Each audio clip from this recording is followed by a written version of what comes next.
Hello everyone, आज मैं आपको बताऊंगी कि हर औरत की ये दिली ख्वाहिश होती है कि हम बिस्तरी के वक्त इसका खामन इसके पस्तानों को मसले और इसे चूसे। ऐसा करने से बीवी जोश में आती है क्योंकि इसके खून की गर्दिश बढ़ जाती है और वो हम बिस्तरी करने पर फ़ौरन मान जाती है।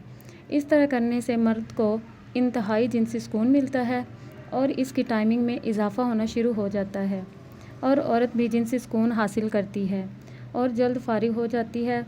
बाज़ लोगों ने इस बात की तहकीक भी की है कि अगर मुसलसल 5 मिनट चूसने से बीवी जल्द गर्म हो जाती है और मज़े से सिसकने और तड़पने लगती है। जितनी देर आप एक साइड पर चूसते हैं इतनी देर दूसरी साइड पर भी चूसें। ऐसा करने के बाद जब आप अपनी बीवी की शर्मगाह के अंदर डालेंगे तो वो मुश्किल से 1 मिनट भी नहीं निकाल पाएगी और जल्द फारिग हो जाएगी। बीवी नॉर्मल हालत में 1 मिनट में 20 दफ़ा सांस लेती है और निपल चूसने से यही सांस 60 सेकंड तक चली जाती है।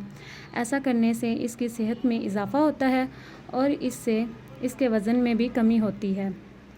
10 मिनट लगातार चूसने से इसकी 50 कैलोरी ज़ाया हो जाती हैं, यानी जैसे 10 मिनट वर्जिश की हो। अगर आपको हमारी वीडियो अच्छी लगी हो तो प्लीज़ लाइक और सब्सक्राइब कर दें ताकि हर आने वाली वीडियो आप तक बआसानी पहुंच सके। शुक्रिया।